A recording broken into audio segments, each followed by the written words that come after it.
Welcome to Collaborative Growth, where inspired seekers gather to unlock wisdom, grow in every area of life, and become architects of their own extraordinary story. Hey, beautiful people. It's Christine and Melanie back from Collaborative Growth Coaching. And we have special guests with us today. And we're going to talk to end-of-life doulas. Now, a lot of you know I am an end-of-life doula, but I've brought some of my friends along with me today. And we're going to talk about that. How does it fit into life? And you're like, why am I listening to a coaching podcast talk about end-of-life doulas and end of life? Because I can promise you there's two things that happen in life. One, you're born, and two, you die. And that sounds pretty stark, I think, to say, you know what, yeah, but the truth of the matter is it's going to happen to all of us. And part of that process is living your life and moving towards what happens when, as I like to say, the invisible number on the bottom of your foot comes due. So let me introduce to you a few friends that I've brought along today. We have Kim Kane-Santos, and Kim is from Pennsylvania. We have Kathy Ginn. Hi. And Kathy is from Wisconsin. And we have Kerry Ybarra, who is from Western New York, here with me. So, ladies, Kim, let's start with you. Just tell us a little bit about yourself and maybe what brought you to this kind of work. Well, it certainly was a journey for me. I am a licensed massage therapist, like some of you all are as well, which is a little bit of a connection, for us. And I was working in hospice, and it was really just it felt like it was my next step. And the opportunity arose actually during the pandemic is when I really sat down. I think, maybe a lot of people did, and just kind of explored, something different, something new, something you've always wanted to do. And so that's when I took a course with an elder. So I'm still learning and growing and exploring. Thank you. Thank you for sharing. Kathy, how about you? Yeah. I've been in the industry too as a licensed massage therapist since '91. I'm a teacher in the field, a mentor. I've so quite a long time. I have continue to do end of life touch. I probably started that about 20 years ago. Comfort touch, and way before I became a doula, and I loved it. But I didn't have time for it full time. And in a little short piece, what really turned me into this work is when both my parents passed away in 2012, 6 months apart. And many wows happened, witnessing them, being with them. And it was, as much of my life has been an unfoldment, that inner nudge. It's like, this is my next chapter of my work. To journey with people at end of life and their families. So kind of a natural unfoldment, I think, really has occurred the last 20 years, leading me to this work. Yeah. Wow. That's I want to say the word heavy. That always sounds like I'm from the 60s. That's heavy stuff, but but no, I'd say groovy. I mean, like I was a hippie. Wow, man, that's heavy. But it is. It's a lot. It's a lot. Kerry, how about you? What brought you to this work? So I like how Kathy called it an inner nudge, because I feel like that I kind of felt that too. And I've been a nurse since 2015, and I've found in my career, it's kind of, death is always the elephant in the room.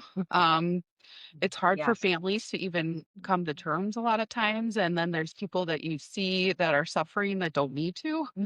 And so I did help a gentleman who was in his 50s, had terminal cancer, and that's kind of what opened my eyes up to doing this work. I just kind of guided him naturally during the end of his life, and I found it very rewarding to help him and his family, and I wanted to do this more often.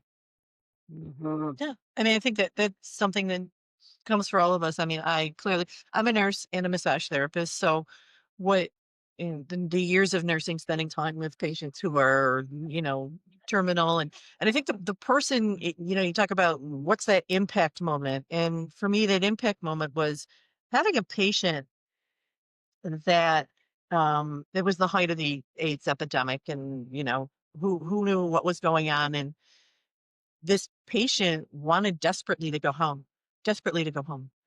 but had no one to go home to. He was going to be by himself. And there was absolutely no way that this could happen for this person. And I felt helpless in that moment, that there was nothing I could do for him to make it better. And he ended up dying in the hospital. And the other thing that made me sad was I was the only person who would ever visit him. I was his discharge planner. That's the role I was doing, was QA and discharge planning. And I was the only person that ever visited him. And it wasn't because I could do anything. It was just going in and checking on him, and, as a human. And that for me was sort of the push. And I don't think I realized it at the time, because clearly I didn't do it then. But as this type of work came up to my knowledge, I felt that pull that he came right back up to me, and so that's kind of how I got to know of it. So for those of us that don't have, and I say us because when they all started this, I had no clue what they were talking about. So for those of us that don't know, what does an end of life doula do, and how do they support individuals and families during this time? And Kathy, maybe you can address that. Yeah. What is an end of life doula? If there's anyone in your audience that remembers birth doulas way back in the 60s, I kind of like to start there, because people recognize that term of birth doula, right? Someone who kind of is a bridge between, Western medicine and then the birth process. And end of life doulas kind of are the same thing, although we are witness to the other end of life. So we're basically non-medical support that can work, doesn't have to, integrate with hospice work. And we can do many, many, many things with the families and the one that is dying, from vigil work to spiritual support to running errands. I mean, the list goes on, depending who the doula is. And but the key word, I think, is non-medical supports. And it's a pioneering profession. It's really yeah. Uh-huh. I think, yeah. Carrie, you've done you did a vigil with someone. You've had a gentleman that you worked with, and they were trying to plan a party, right? Yes. You were trying to help him plan a party for his end. Yeah. Can you tell our Yeah, listeners so about that? he was young. He was in his late 30s. He had children, and his wife had hired me to just kind of be a support person. There was a lot of family involved, and she felt there were things that he needed to say that he wasn't comfortable saying, just to get off his chest. So when I came there and I met with him, he cried a lot. He just let it all out, and I just was there as a support.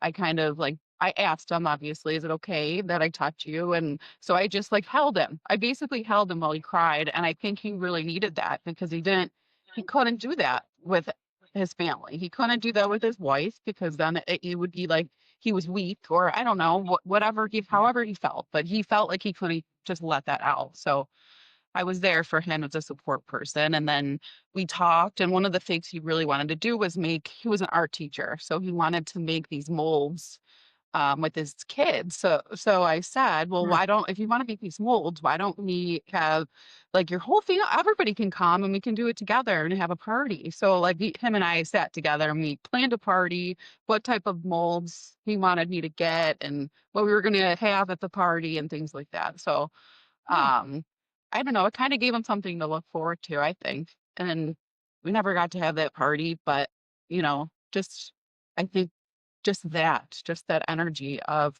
having something to look forward to, being excited about something that he could share with his family and his kids. And so that was one of the things that I did for him. Kim, anything you can add to what the role might be? Oh, to what the role might be. Yeah, well, I think Carrie just said too, like sitting vigil, just, so that someone isn't alone. And as we're talking about this, I'm thinking, oh my gosh, I did that years ago before I even knew what an end of life doula was. I was working in personal care, and just sat at the bedside. A woman, was at her end of life, and she actually took her last breath while I was sitting there with her, holding her hand. But what I like about it is really there's a lot of different avenues you can pursue. So if, maybe you want to help with legacy work or help with preparing paperwork, wills and all of those kind of things. I think, that, any of that documentation paperwork, it's not for me, but, someone might be really good at doing that kind of thing, missing there. So, um, yeah. Yeah, I agree. There's a lot of different things that one can do. My thing, Carrie and I, clearly because we're here, work together most of these things. So for me, Carrie's wonderful bedside and doing all the vigils and all of those sitting things. And my end of the world is like grief work and that kind of prep. And how does one who's going through it deal with grief versus how does their family deal with it? And what kinds of things do we share and how do we go back and forth? So that it really makes a difference. So tell me, thank you very much. So how, what are some of the most profound lessons that you think you've learned in doing that? I think we sort of talked about that a little bit, but does anybody have anything that really sticks out to them? What's a profound lesson that they got out of doing this work?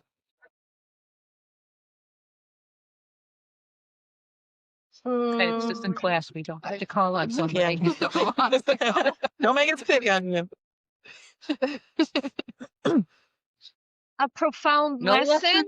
or a profound experience or both? Either one. Either Yeah, one. both. Either. Mhm. As you asked that question, a profound experience, and this was before I was a doula, and but it still touches me today as I sit with other people that are dying. I had a client years ago, probably now 15, 18 years ago. His son hired me to be a touch therapist for his dad who's dying. So went in his room and he had signs all over. Do not talk about God. Do not pray. All of that. Now, this isn't about anything except where he was and where he ended up. So respected him, respected his wishes, didn't put anything of my stuff on him. Weeks went by, couple months went by. One morning I went in again. He's sleeping, right?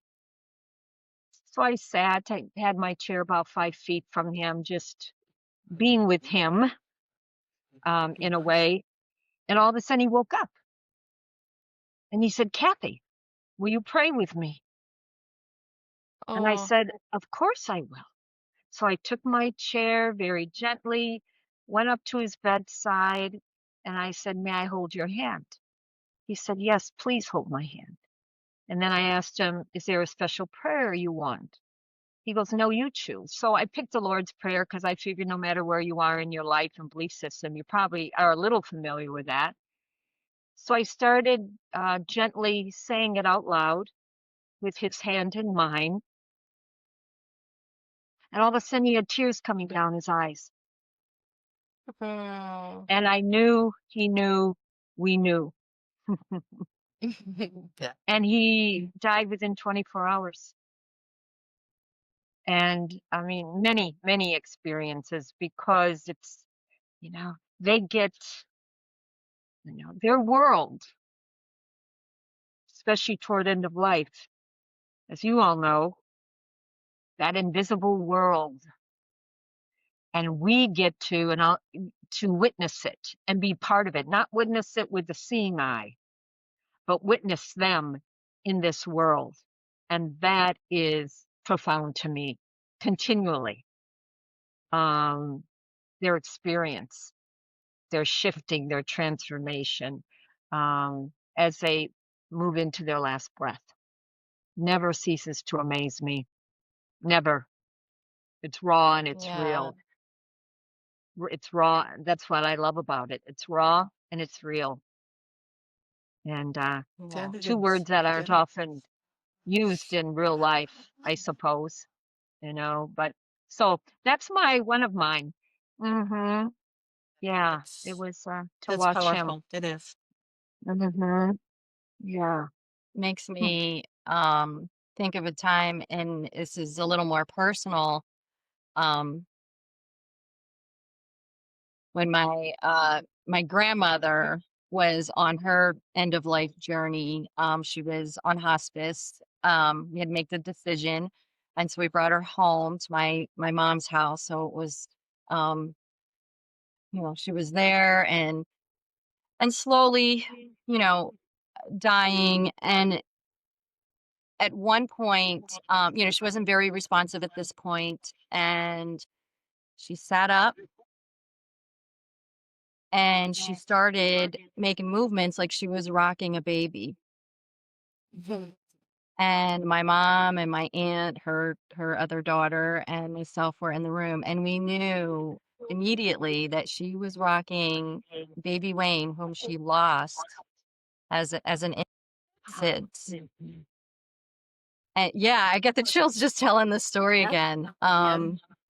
Yeah, and we knew that she was transitioning, and it was so profound, but it was so beautiful. It was so peaceful, and knowing that she'd be able to hold her baby again because that's what she believed. So yeah, it was a very precious moment. Yeah, that's That's beautiful. beautiful. That's beautiful.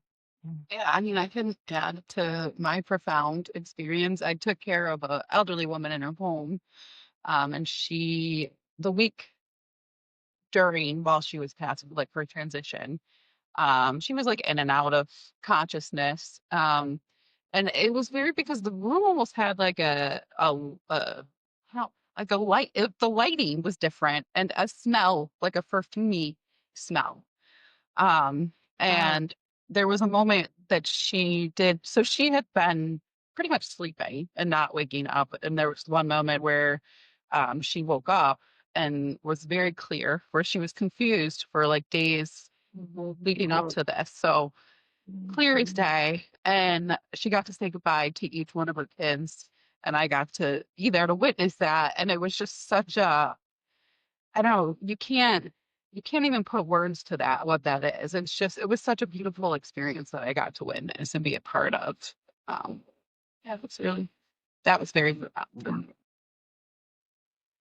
So with you all witnessing and standing with us to this, are there like mindsets that have changed or daily practices that you guys have picked up that help you to deal with this and that have developed from witnessing this?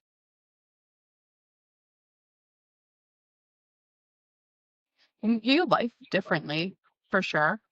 You see life more as every day as a gift because you really never know when your time is going to be up. Mm-hmm. And it makes you live your life more fully. And you don't care. You realize that the important aspects of your life are the people and the connections that you make with each other. It's not so much the material things. You realize that love really truly is the thing that guides us and is the most important, I think. Yeah, I would agree. I would agree with that. Yeah. It's, you know, you do look at life differently, because we all know it's gonna end, Right. but we don't all know it's gonna end. It's that lots of people are alive, but not everybody has lived kind of thing, and it gives you that live, that push to live, actually do things, uh, make the phone call, go visit the friend, hop on a plane with your buds and go to Myrtle Beach. It's Woo! it's those things that you say, yeah, I want to do this because these are the important things. It's not, it's not the Gucci bag, and it's not the, Pink cowboy boots. what? Pink cowboy boots. Pink cowboy boots are a staple. Hey, Yeah, that's right, Tim. You tell her. Pink cowboy boots are a staple. But, it's they not. rock. They do rock. Do They do rock. rock. And some people rock them better than others. But it's those kinds of things that the relationships and the friendships and the loves that take priority, the experiences of life that you then find take priority over other things. Yeah. Yeah, we're all just walking each other home. Indeed. Absolutely. We are. Indeed. Yeah. Yeah. Yeah. Do you guys, I don't know how you feel about this, but are there some common regrets or reflections that you hear from people that are nearing death? And what might those of us that are still in the midst of learning how to live gain insight from things that you've had or heard? I mean, they always say the number one, clearly statistics speak, the number one regret is that I didn't do all of the things I wanted to do. I didn't live the life I wanted to live. That's always the number one regret. But what else have you guys? I remember reading a story about someone telling a story about a woman that she was with who was at the end of her journey, and the woman saying to her, "Have more fun." Mhm. Yeah. So, I mean, while yes, we all have to work and do the things, to get through life, but to make sure that you stop and have fun along the way. Mm. Definitely. This is a great question. I two things come to my mind is enrich your own life by contemplating your end of life. This is kind of what we're talking about. And it led me to read many books, several books on that. What really matters? What really matters? But it's interesting. Many times, I don't know, I can't put a number to it. But I think some of the things that people struggle with, if they haven't voiced it before they had a chance, like forgiveness or been kinder, or I wish I would Yeah. have seen my granddaughter more, all those kind of things. Um, forgiveness, love. But, and I don't put a period at the end of this because I call it kind of their own inner struggle at the end of their life that they really don't share. That I think perhaps is between them and across the veil. and they're doing their own work. I think that's part of the answer to the question. And I don't know what they're struggling with sometimes, many times, right? Their regrets, they coulda, woulda, shoulda, of kind of thing. So I think I wonder if it's a blend of both, the voice that they give to me as a doula, to their family, to nurses, to whomever will listen. And when they get to a point where they don't talk anymore, they're sleeping a lot, doing their work, I wonder if a lot of things come up or some things come up for them at that time that maybe nobody will ever know. I don't know. It's part of the end of life. It's there's mystery, integrated with it all and what we get to witness. It's like, wow, wonder what's going on with them, because with their body, you can, they're, yeah. Mhm. So Yeah. for listeners who want to create a more meaningful life or a more meaningful legacy and live with greater purpose, starting now, what advice do you ladies have for them? Figure it out. Speak up, say that out loud. That's Figure good. it out. What makes you happy, and go for it. Because there's not. Yeah. Our time is limited, so yeah. Just Mhm. do it. Yeah. Figure out what lights you up. You say that often. What Yeah. lights you up? Where do I want to be? What do I want my life to be? What do I want to leave as a legacy? And legacy doesn't have to be people that go, oh, a legacy. Well, I'm not rich. I don't have millions of dollars, so I can't leave a legacy. Yeah. Yeah, you can't. Yeah. It's not your legacy. That all of Mhm. those dollars are not your legacy. Your legacy is what you leave behind. Your legacy is when someone walks up to your kids and says, your mom, your dad, they were a great person. I remember a time when they XYZ and it made me feel so good, or they said this to me, or they did this thing. That's the legacy. That's what people leave behind. And that's what what we want people to understand, that they need that. That's their greater purpose. And that's Mhm. where they go from there. Mhm. If Yeah. I'm going to switch it up on us a little bit. What do you think um, creates a struggle in our culture about talking openly about death, and how do you think we can change that,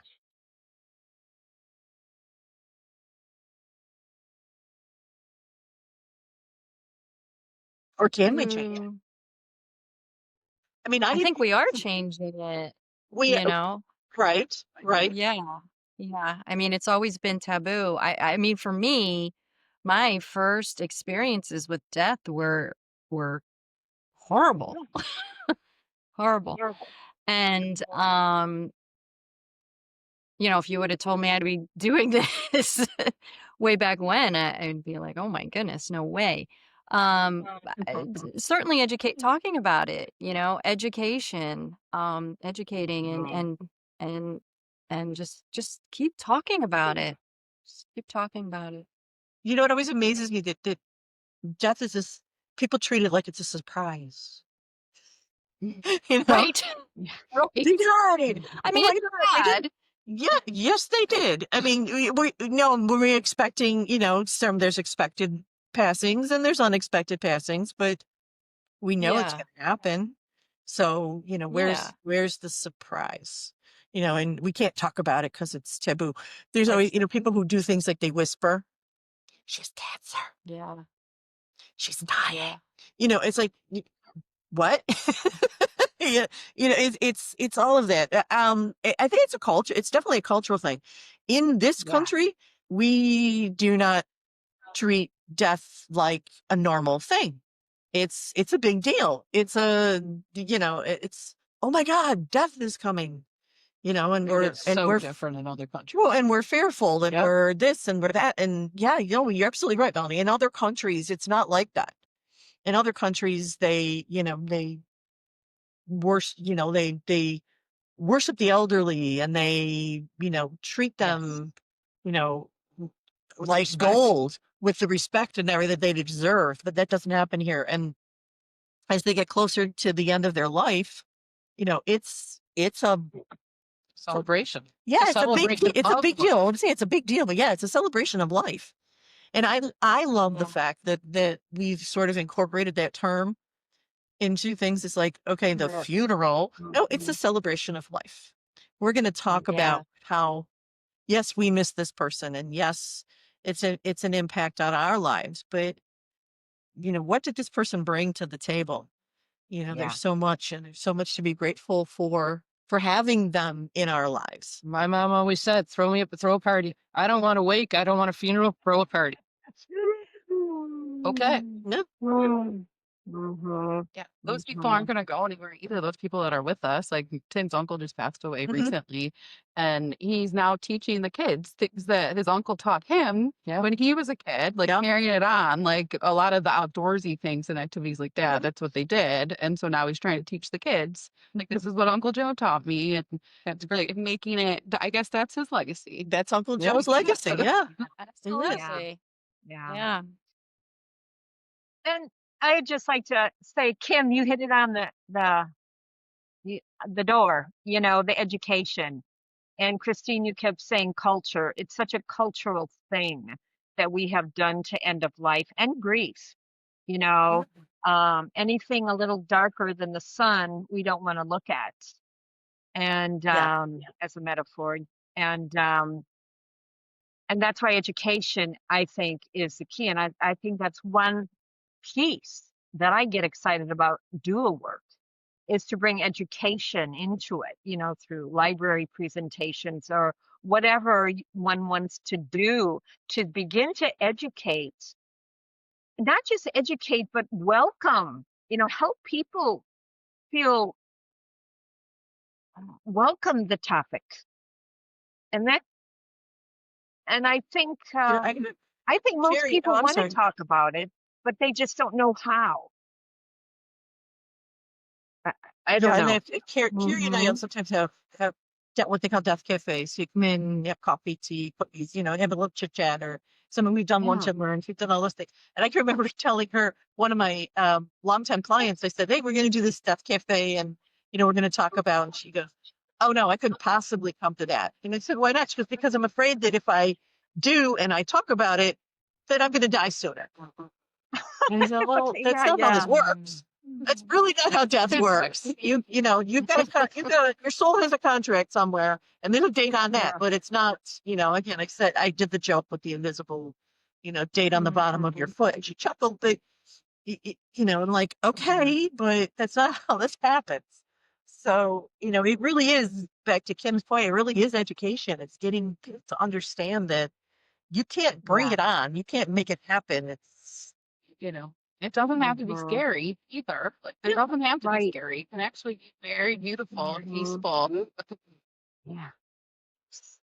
Yeah. it can be. Yeah. Yeah. How do you see spirituality or faith playing a role in the end of life journey? Are there themes you've noticed, regardless of what their belief system is?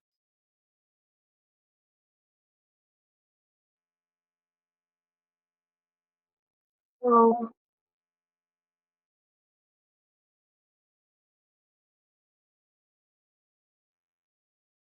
I think for me, I'm not sure if this is it's just really whatever their belief system is, you certainly want to honor that. I've had, to learn different spiritual beliefs.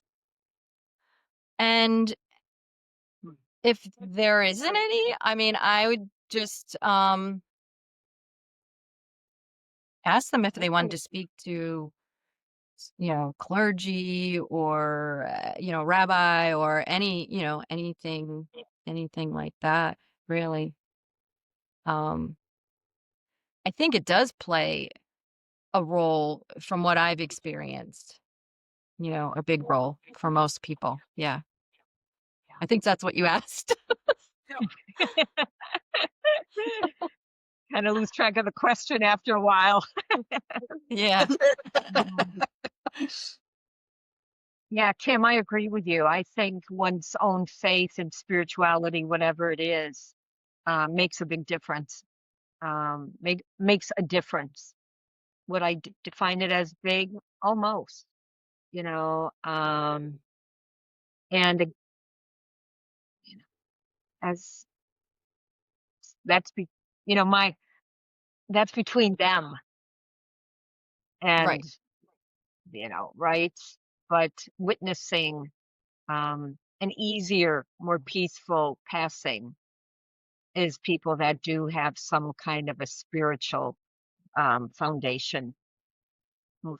However, what I've also witnessed is people that have a faith and believe in a certain way that can cause a lot of fear because they didn't feel that they lived up to whatever was expected of them, and now bad things are going to happen. I have seen that too. Um, and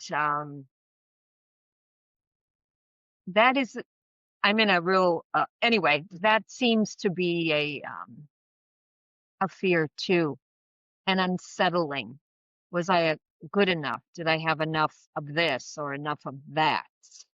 Um, Yeah, I think it comes down to what is your thought process on God or spirit or the universe. I mean, we kind of walk that line sometimes when we're talking about, different topics, and we're saying, call it what you will.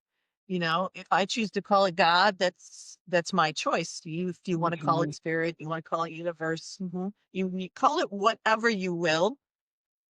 But there's something there, and it becomes how you were raised to believe that whatever that is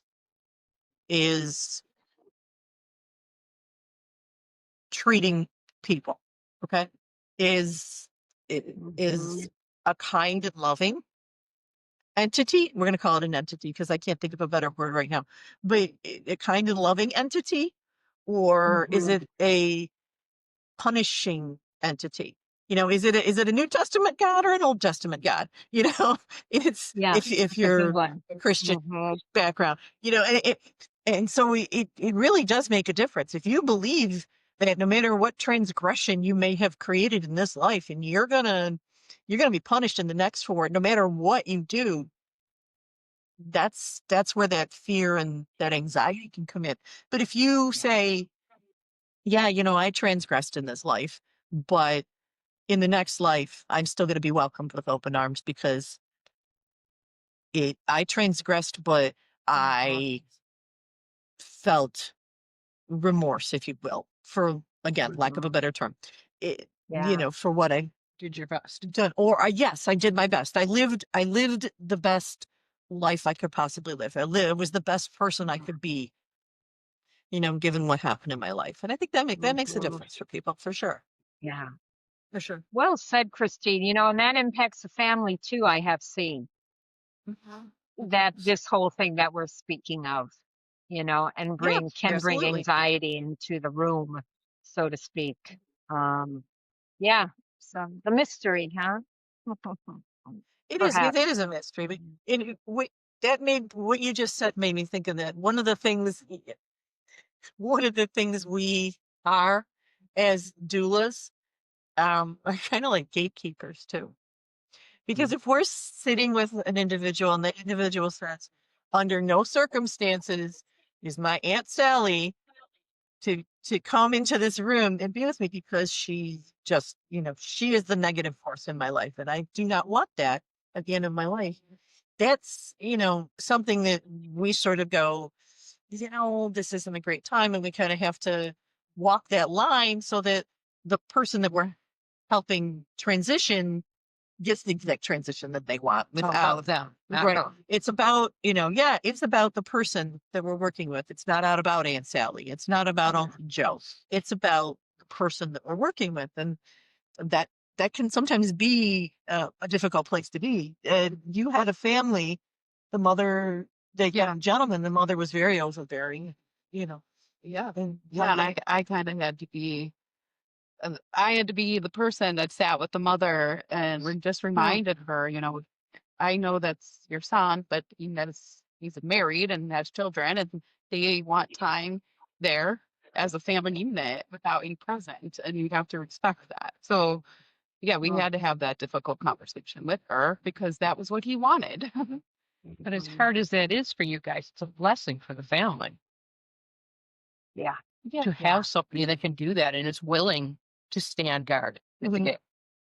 True. Mhm. And then I think at the end of the day, we can say, we did the best we could. And that's kind of where we go from there. This conversation reminds me of a question earlier. What is a doula? And I think as this whole time together continues to unfold, and we really are in our own unique way and continuing to answer that question, by what comes up in as we witness someone that is passing, dying, and then their family. There's a lot of different things that we can do, not necessarily do, but we can. The dynamics of it. Hmm. Yeah. So, yeah. Before we bring this in for a landing, and I would love to do this again. I think that this is just something, and kind of come at it from a different, now that people know what we're talking about, maybe come at it from a different perspective, and have that chat again.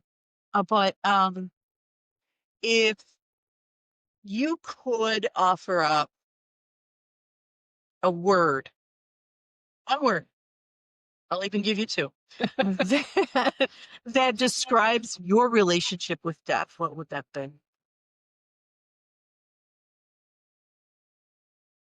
Sure. Peace. Yes, I'm at peace with it. Yeah. Can you say that a little louder? Peace. I'm at peace with it. If you want that to hear us too.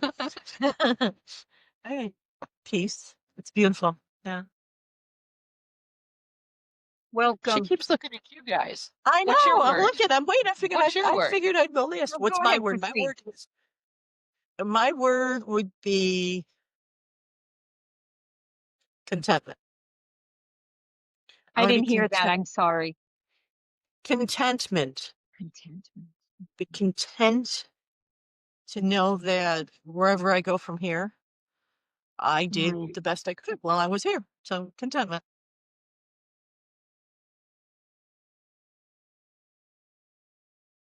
I would say acceptance or accepted. Accepting that someday I'll be faced with that.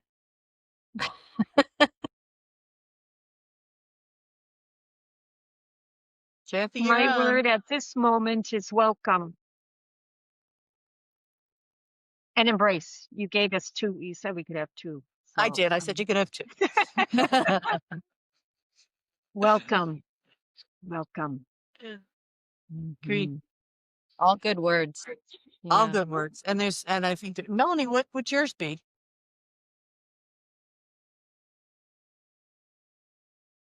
Joyful. Good. Because I think you can be joyful in this life and in the next. Perfect. Yeah, there's no wrong answers. It's what feels right. What lights you up. That's the word. Yeah. Mhm. I So Mm. on that beautiful note, thank you, ladies, so very much for sharing with us, sharing what it is you do, and thank you for doing it. because Thank this you. is what the world needs, more people to do these things and to be out there and to share and to, as Kim said, walk each other home.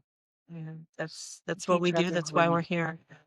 Mhm. We appreciate you Yeah. very Yeah. much. And for our Thanks for listeners, the if opportunity. anything that we said today resonates with you and makes you think, or makes you think of someone else that you feel like really needs to hear what we had to say today, please feel free to share this with them. Have them listen, share this podcast with them, share our socials with them. Have them ask questions. We love your comments. Please feel free to comment on this podcast as well. And anything else, Miss Melanie? No, I'll add the thanks and for all four of you. Mhm. It was a pleasure. It was a pleasure sharing this with all of you. Yeah. And so Right back everybody, at you. please stay well. Remember to continue to dwell in your limitless possibilities. We will see you in the next episode. Thank you so Bye for now. much. Bye-bye.